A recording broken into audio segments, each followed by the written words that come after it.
I'm Nick Altmeyer with linkinglewiscounty.com. We're here this afternoon with Lewis County Manager Ryan Piche, and we're here to talk about our monthly county, the month in county government, the month ahead. So that's going to kick off tomorrow night with the regularly scheduled board meeting, and that kicks off at 5 o'clock right here at the courthouse in Lowville, second floor boardroom. And so it's kind of a light week for resolutions. There wasn't a whole bunch in the packet. We did find a couple that we thought were worth discussing. The first one here is, looks like the contract was signed with the CSEA for the at the Sheriff's Department. So this isn't the road patrol contract that we talked about a few months ago. This is for the other employees at the Sheriff's Office. So looks like a deal's been worked out with them. So I didn't know if you wanted to address that. Yep, this is for the Corrections and Dispatch Union, and they're not actually in the. Oh wait, maybe they are in the CSEA. You're right, Nick. They are in the CSEA. I'm sorry. The Sheriff's Road Patrol is in the UPSU. But yes, Road Patrol and Dispatch, their contract has been approved by the members, so we're looking to approve it from the Board of Legislators. It's an 8% increase over 4 years, which is, fairly standard for what we're looking to do, across the board in Lewis County. It does add 4 full-time positions, corrections officers. We've been using a lot of part-time and generating a lot of overtime, and so from an economics perspective, it just makes sense to add those positions, which of course is something the union wants as well. So that was a good compromise that's going to work out for everybody and save everybody a little bit of money. Okay. So we're happy to have that contract wrapped up. Great. So, and as we were discussing beforehand, as the contracts start to get signed, I think, I don't know, there's one last contract that's left. Yes. That's expired. That's with the majority of county workers. Yep, the most county workers are in our CSEA general unit. That's going to be your highway department, your Department of Social Services and Public Health, and most of those employees are in the general bargaining unit. And they're actually voting on their contract tomorrow before the meeting. So there's a potential that we could have an improved contract for them tomorrow as well. Okay, and that would be added as a late resolution. Correct. If it was approved. Yep. And if we hear in time that the vote has been approved, then we can go ahead and ratify that contract as well. And that's the last outstanding expired labor contract? Well, the hospital contract is still open. Okay. But, that's not really negotiated by us per se. The hospital management handles that. Okay. So as the union contracts are being signed, that's kind of when you guys go ahead and readdress the non-union. The non-union. Yep. So the management pricing, or not pricing, but wage structure and things like that. That's been the tradition in Lewis County is once the bargaining units have concluded or are close to conclusion, that's when we typically address the non-union employees, the exempt employees, the management employees, the confidential employees.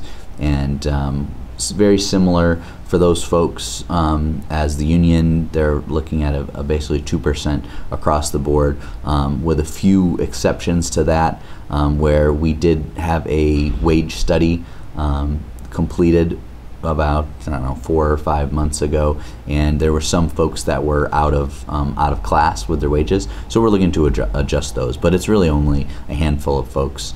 Most everybody is the 2%. Okay, so that's a local law actually, and introductory to a local law.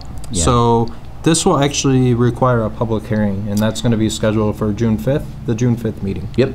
To raise the salary of appointed officials like myself, the county attorney, commissioner of highways, commissioner of social services, those are determined by local law. So in order to amend the local law, you have to have a public hearing, and we'll have that next month. Okay. And then the other resolution along the same lines was there was a couple of management employees that are not included in the local law section, but those were just general 2% raises as well. That was, I think, Director of Social Services, yes. Information Technology Director, and Veterans Affairs Director. And those were the ones that were out of class based on the survey that we had completed, yeah. Perfect. Yep.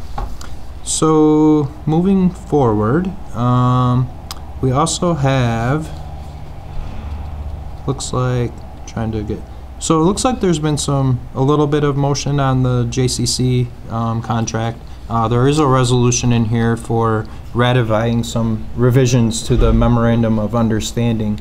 I didn't know if you wanted to get into that a little bit and talk about what exactly might have been changed and where the project stands at this point. Yeah, very little changes in terms of the MOU. We've been working hand in hand with the Jefferson County staff and Board of Legislators, not JCC, but the Jefferson County staff. The county staff is needing to ratify the Jefferson County Board of Legislators needs to ratify the Memorandum of Understanding, and they had some concerns that we've been working with them to address.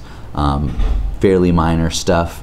In terms of the project as a whole, we are absolutely moving forward. In fact, we have our planning meeting this Saturday where all the different parties are meeting out at Maple Ridge with the architects and the engineers to go over the needs of the building.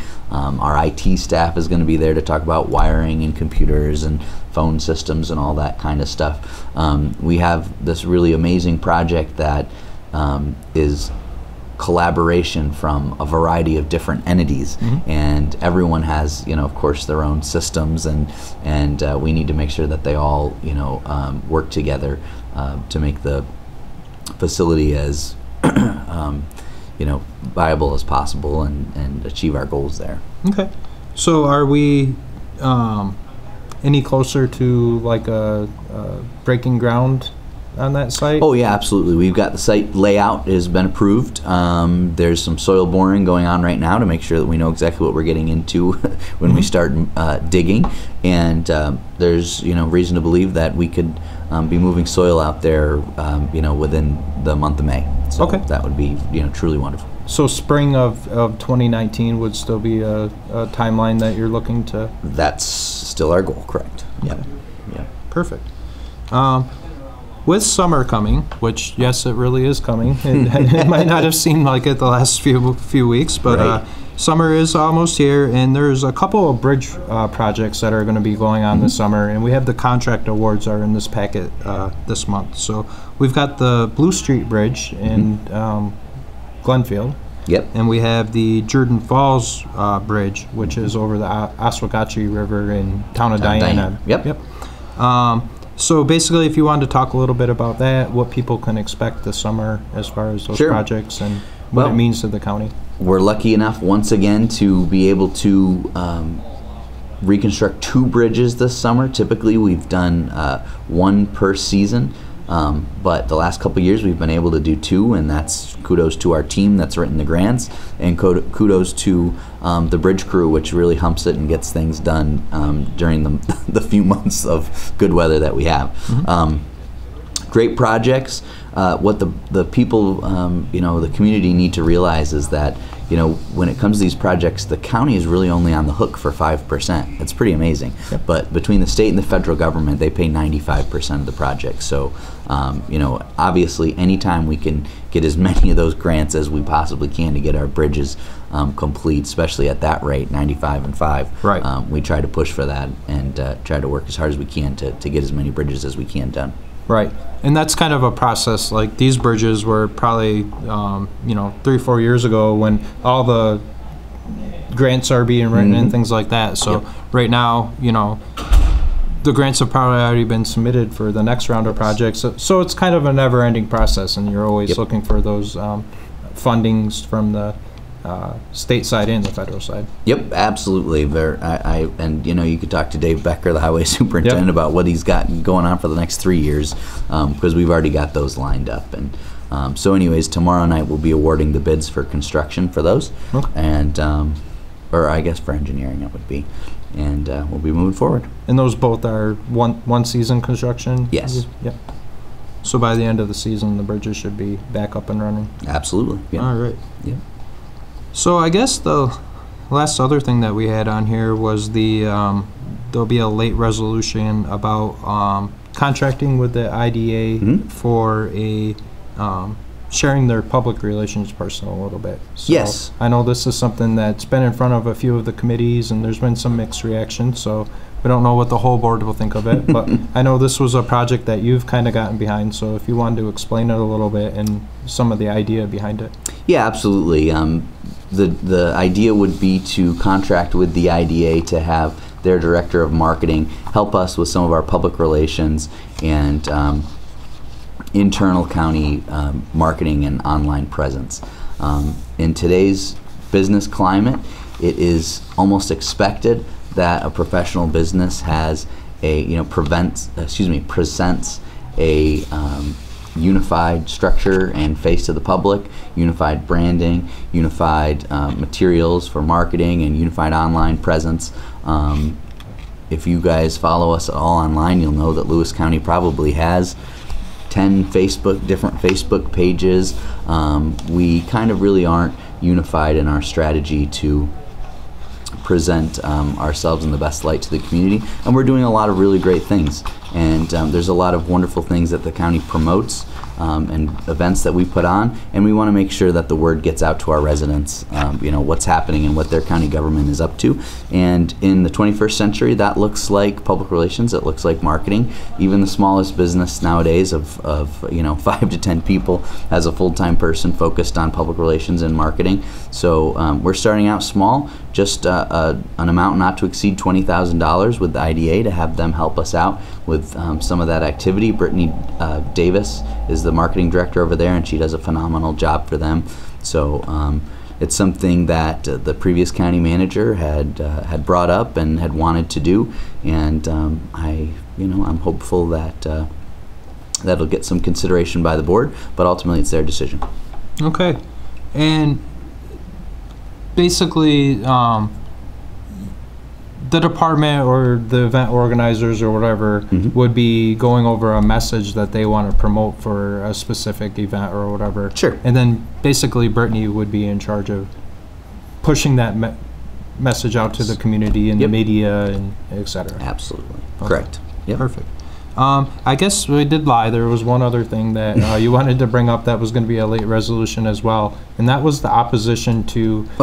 There's kind of a bill in the assembly. I don't think it's gotten a co-sponsored or has really moved much in the assembly, but they were talking about banning like the trap shooting teams and things like that at schools. So you guys thought it was important to write a resolution in opposition of that.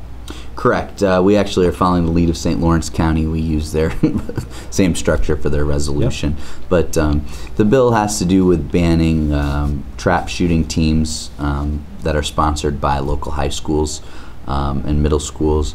For us, that's an important part of the culture in Lewis County. In fact, last year, the Beaver River team won the state championship in trap shooting. It's part of the outdoor spirit that we have in Lewis County. And I think that the state, the Board of Legislators thinks that the state should maybe think a little bit harder about how they want to regulate those things. So they put a resolution forward. Okay, perfect. So like we said, it should be a pretty quick meeting tomorrow night, hopefully. Hopefully. No, there was a pretty small packet, so unless you guys have a lot of late resolutions coming in at the last minute. No, I don't think so. Yep. We should, get in and out. Hopefully we'll get Nick home in under 3 hours. So. Right. So again, that's 5 o'clock tomorrow night. That's going to be Tuesday, May 1st, and that's right here at the courthouse in Lowville, second floor boardroom. So thanks again, Ryan, for taking the time to speak with us, and we appreciate it. All right.